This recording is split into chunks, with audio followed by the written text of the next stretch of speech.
The short answer number 3A, 3.3. Can velocity of object reverse direction?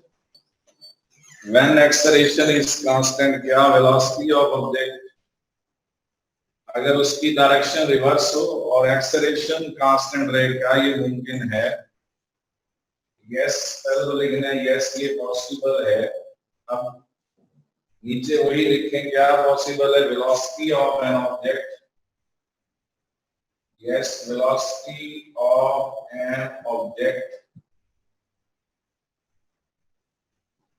Yes, velocity of an object reverse direction, yes, velocity of an object reverse direction when acceleration is constant.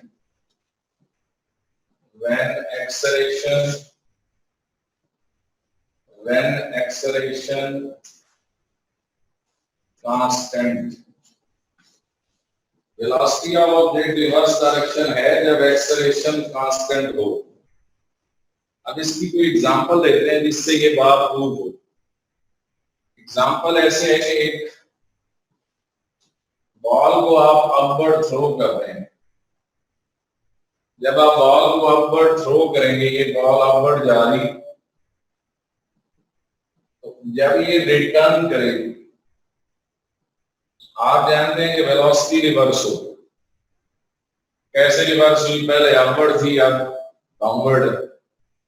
लेकिन दोनों cases में acceleration due to gravity constant रहेगा, g constant रहेगा। Acceleration due to gravity से मुराद जी की value जो है वो दोनों केसेस में क्या रहेगी? कांस्टेंट रहेगी। तो मुमकिन तो है, इसलिए अब लिखेंगे ball thrown upward, ball thrown upward,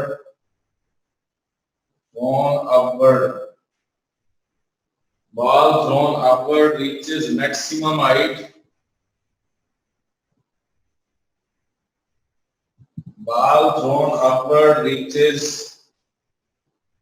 maximum height, returns back. Ball को upward throw करें, reaches maximum height, returns back. Direction of velocity reverses. Direction of velocity reverses.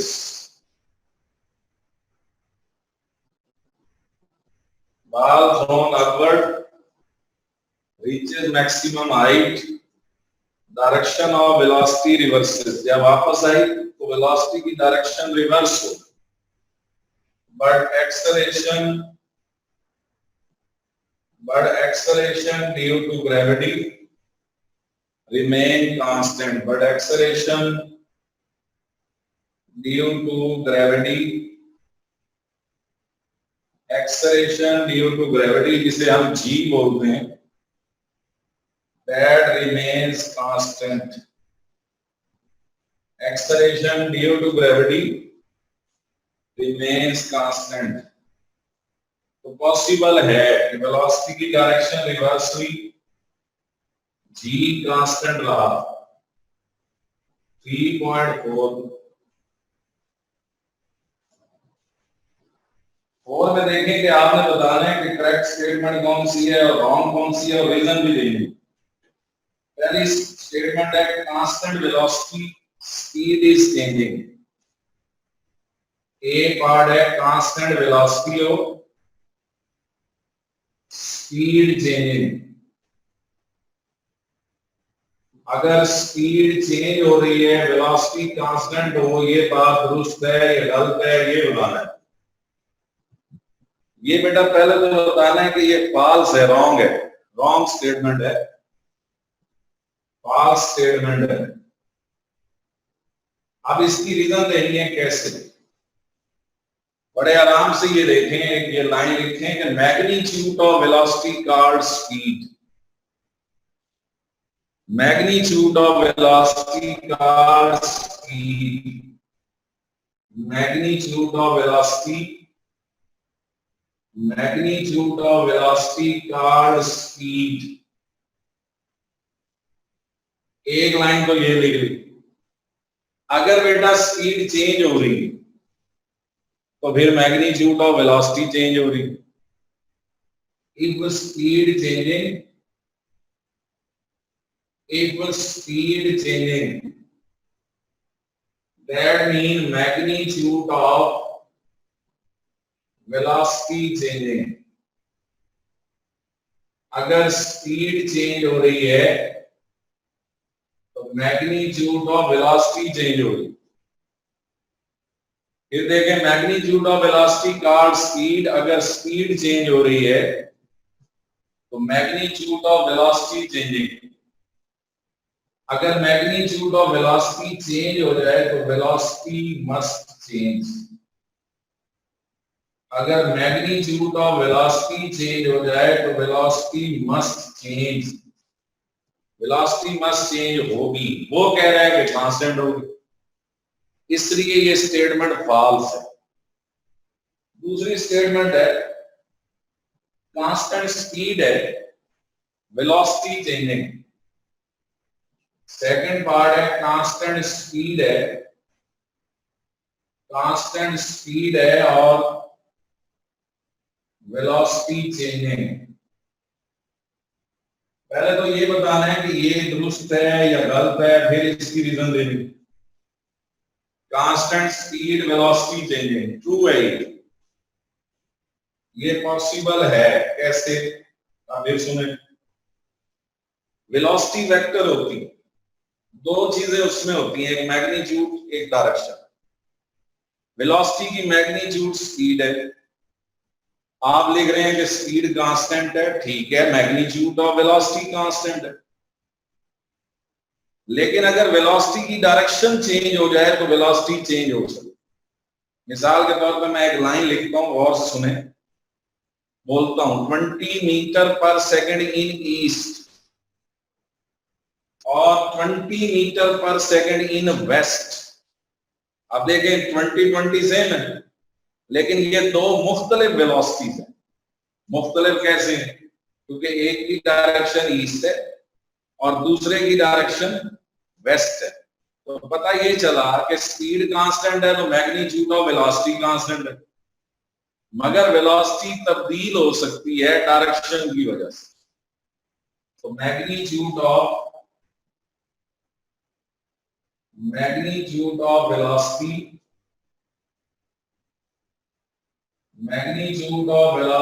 called speed that remain constant। magnitude of velocity called speed which is constant, that remain constant। इसकी बजाय लिखें which is constant। आगे लिखें but velocity may change due to direction change। but velocity may change,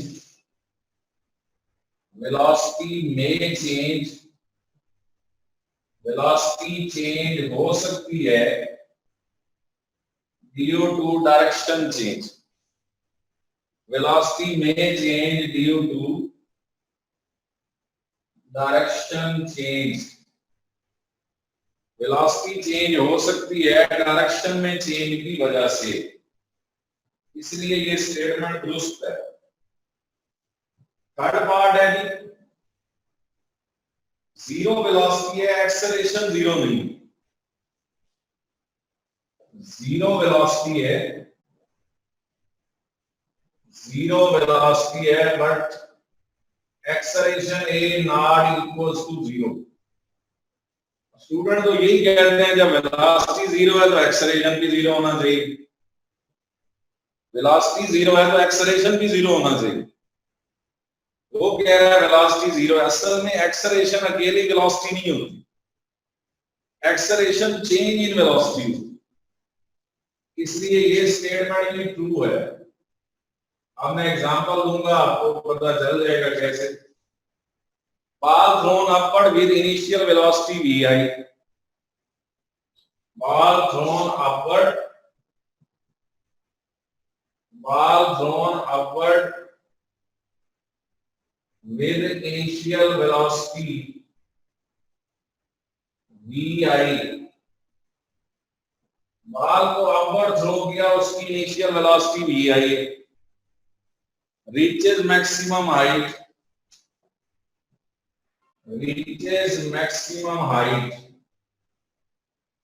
ball thrown upward with initial velocity vi reaches maximum height, final velocity becomes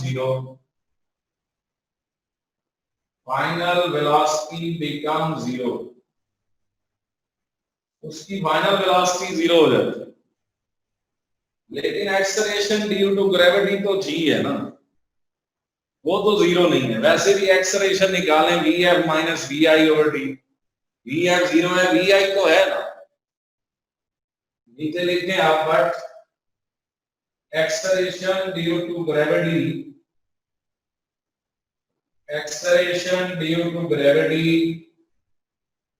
not equals to zero, acceleration due to gravity constant रहता है, zero नहीं है। तो पहली statement गलत थी। वो statement क्या थी? उसने कहा जी स्पीड जो है वो चेंज हो रही है, वेलोसिटी कांस्टेंट है। हमने कहा अगर स्पीड चेंज होगी तो वेलोसिटी भी चेंज होगी। फिर उसने कहा स्पीड कांस्टेंट है, वेलोसिटी चेंज हो रही है। हमने कहा ट्रू है, इसलिए कि वेलोसिटी अपनी डायरेक्शन की वजह से भी चेंज हो सकती है।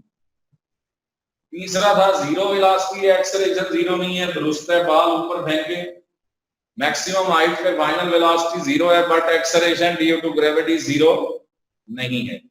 चौथा पार्ट फोर्थ, एक्सेलरेशन कांस्टेंट है और वेलोसिटी रिवर्स हो रही है। बी पार्ट है एक्सेलरेशन कांस्टेंट है, एक्सेलरेशन कांस्टेंट है और वेलोसिटी रिवर्स हो रही है, वेलोसिटी रिवर्स हो रही है, एक्सेलरेशन कांस्टेंट है। ये वही चीज है जो शॉर्ट आंसर नंबर 3 में पड़ी थी।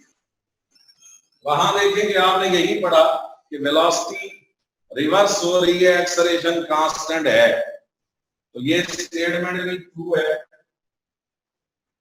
अब एग्जांपल दे लेते हैं। एग्जांपल में वही लिखे, ball thrown upward,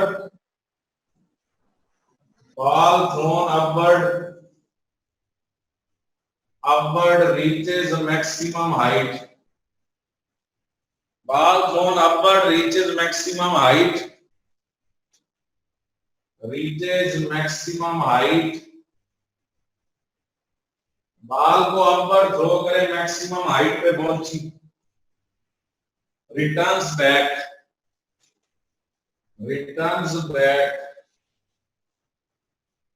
direction of velocity reverses,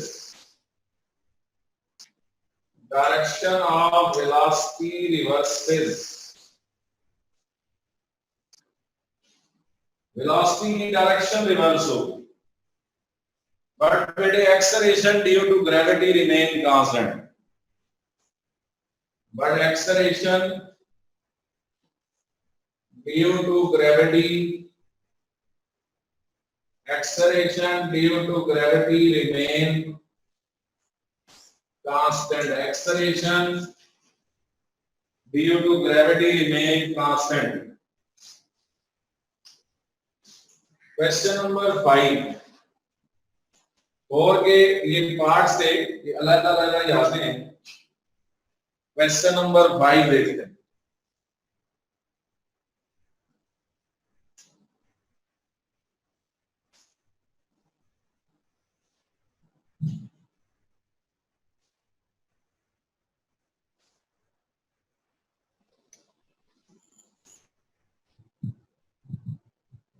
जी बेटे क्वेश्चन नंबर 5 की स्टेटमेंट है, मेरी खिल रही है, चलो वाला ठीक है।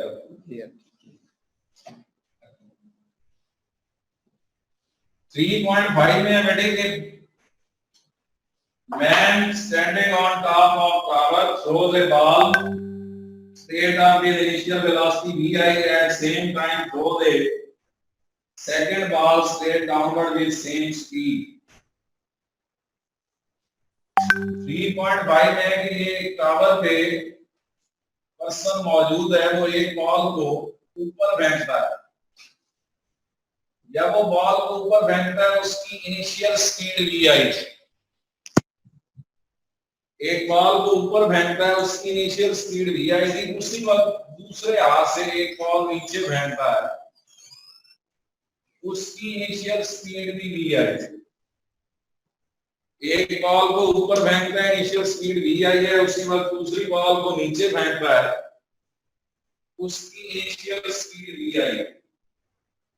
क्वेश्चन वो ये पूछ रहा है which ball will have larger speed when it strikes ground। ये दोनों जब ग्राउंड से टकराती हैं तो इनकी स्पीड क्या होगा? एयर फ्रिक्शन नहीं है, तो जिस स्पीड से थ्रो करते हैं उसी से नीचे आनी। हाँ ये जरूर है कि एक पहले आएगी दूसरी बाद में आएगी, क्योंकि दोनों की हाइट में फर्क है। एक ने ज्यादा फासला तय किया है, पहले वो ऊपर गई है फिर वो नीचे आई। तो आप आंसर लिखेंगे both balls will reach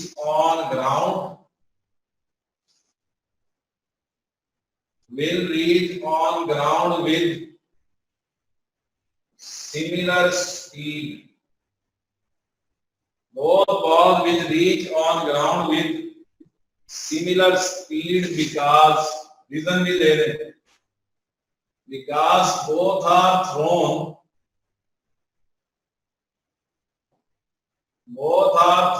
with similar initial speed. Both are thrown with similar initial speed. Both are thrown with similar initial speed. Air friction neglected. Air friction neglected. लेकिन ये जरूर लिखें कि one ball reach earlier than other due to height difference.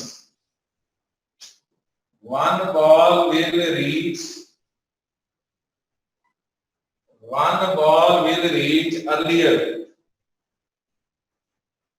earlier than another. One ball will reach earlier than another due to height difference.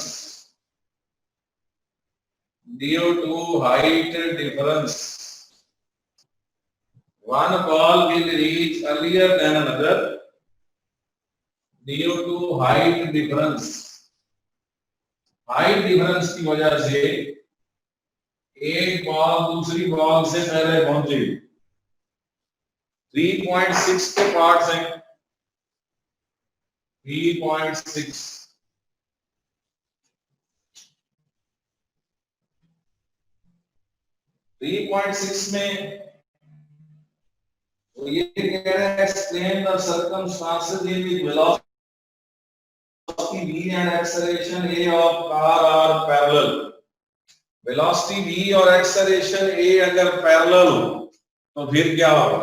Velocity v and acceleration a are parallel. Car की बात कर रहा है। Car की बात करें तो जैसे जैसे आप वेलोसिटी बढ़ाते जाएं एक्सेलरेशन बढ़ता जाएगा। मिसाल के तौर पे एक गाड़ी है, उसकी स्पीड आपने 50 रखी, थोड़ी देर बाद आप 60 कर लें, फिर आप 80 कर लें, फिर आप 100 कर लें, तो आप 50 से फर्क लेते हैं, बढ़ रहा है, डिफरेंस बढ़ रहा है। 50 to 60 10 का डिफरेंस है, 50 to 80 30 का डिफरेंस है, 50 to 150 का डिफरेंस है। तो जैसे जैसे आप गाड़ी की वेलोसिटी बढ़ाते जाएंगे उसका एक्सेलरेशन भी बढ़ता जाएगा। ऐसे पैरेलल है, बी और ए दोनों के एरो सेम है। V और A दोनों के एरो सेम है। If velocity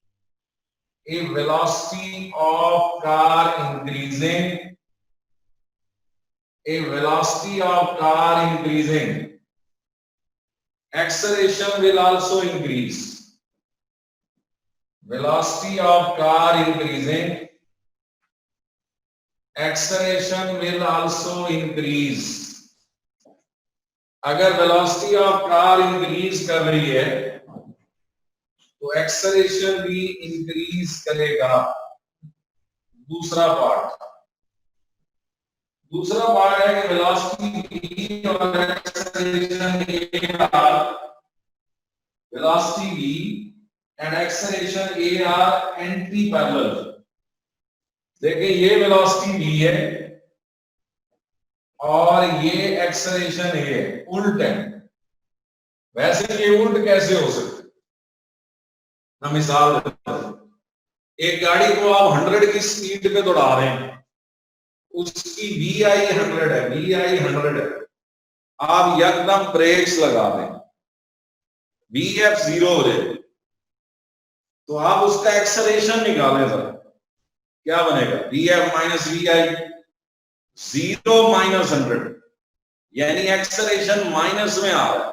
और खास तौर पे जो मैरान है, जैसे जिसका जो बॉडी होती है वो इतनी स्टेबल नहीं होती, अगर हम वो 100 पे चला के एकदम ब्रेक्स लगाएं तो उलट भी सकती है, क्योंकि एक्सेलरेशन नेगेटिव हो रहा है, एक्सेलरेशन नेगेटिव है। तो आप यही लिखेंगे कि वेलोसिटी ऑफ कार डिक्रीजिंग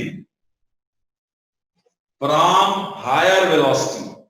अगर आप वेलोसिटी ऑफ कार को कम कर रहे हैं किससे? हायर वेलोसिटी से, तो acceleration will be negative. Side में लिख रहे हैं एंटी पैरेलल, कह रहा है anti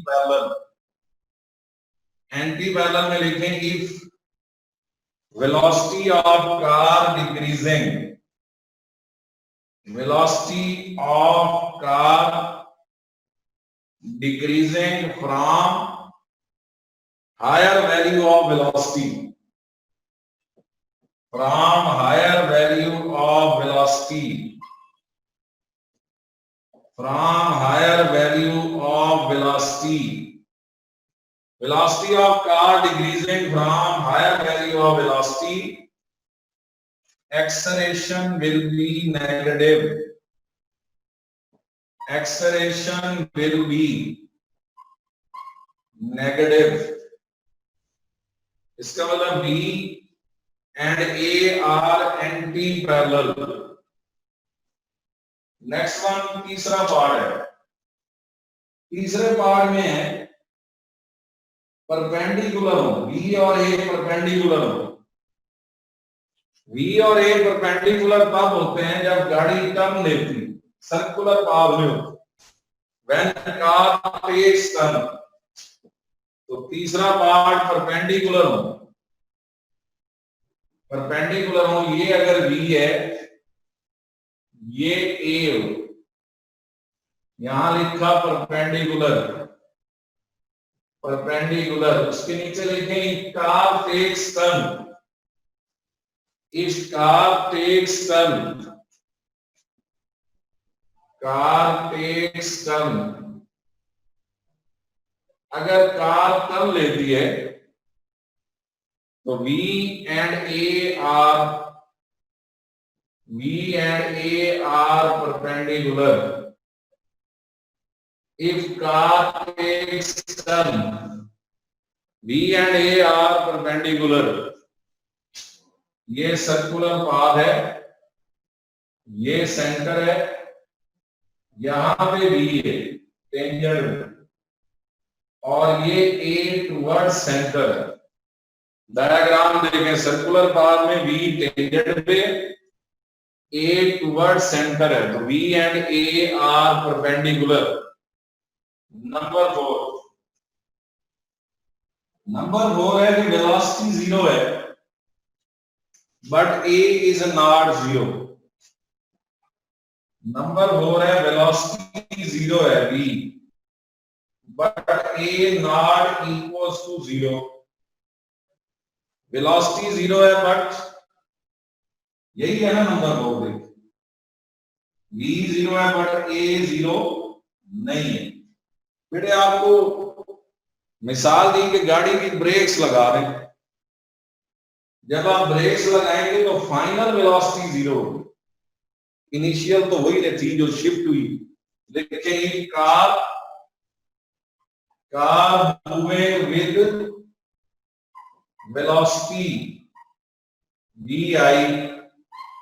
if car moving with velocity vi, brakes are applied, brakes are applied, brakes are applied, final velocity becomes 0। जब हम ब्रेक्स अप्लाई करेंगे final velocity, brakes are applied, final velocity vf 0 हो जाएगी, तो acceleration क्या होगा? भाई वी आई तो मौजूद है, इसलिए acceleration not equals to 0, acceleration 0 नहीं होगा, एक्सेलरेशन नॉट इक्वल्स टू 0। छठे क्वेश्चन का लास्ट पार्ट है, ये सारे पार्ट ही क्वेश्चन हैं, ये ध्यान में रखें।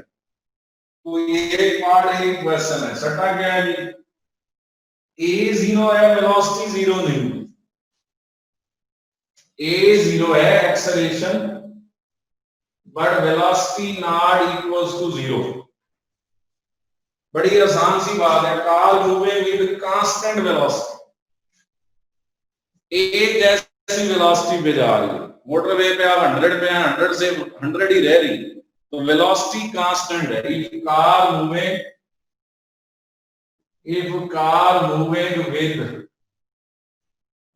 with constant velocity, car moving with constant velocity a0, acceleration की डेफिनेशन है rate of change of velocity.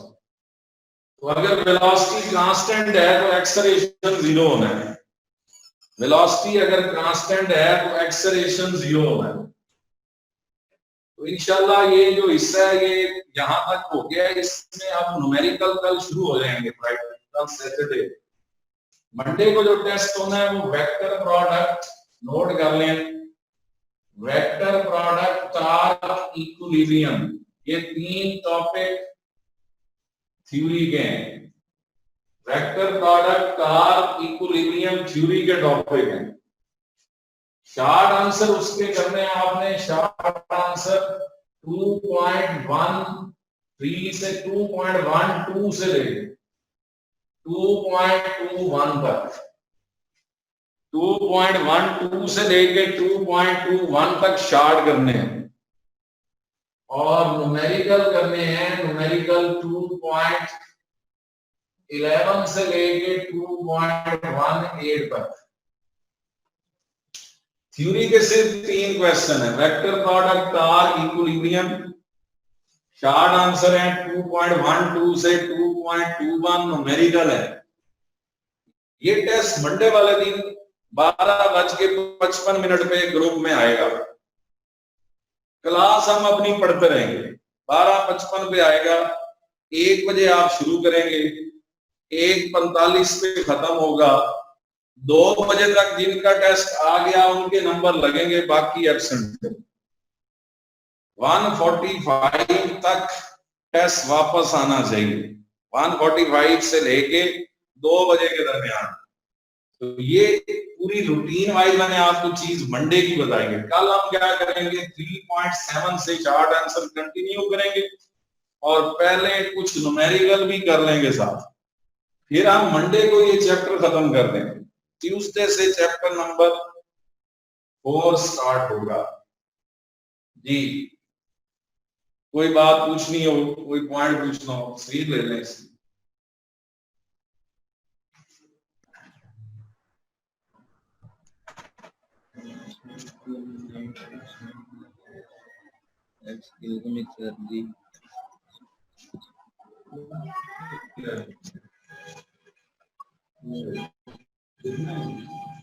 दोबारा बोलें, माइक के करीब होकर बोलें। बोले।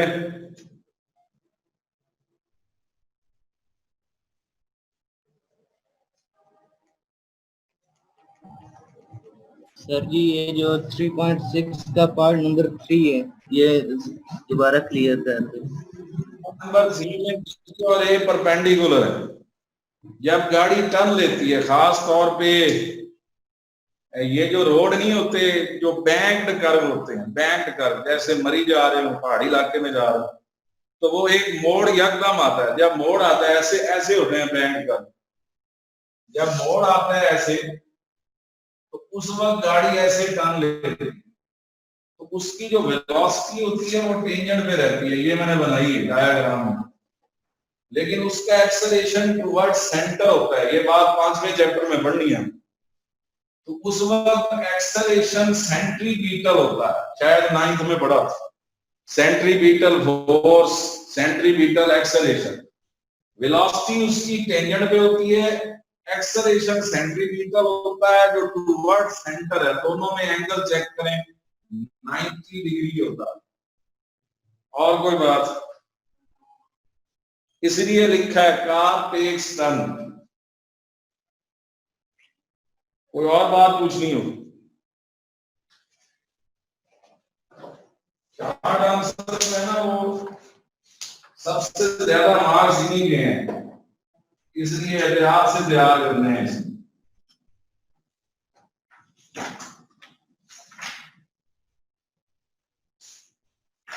क्या है, किसके है?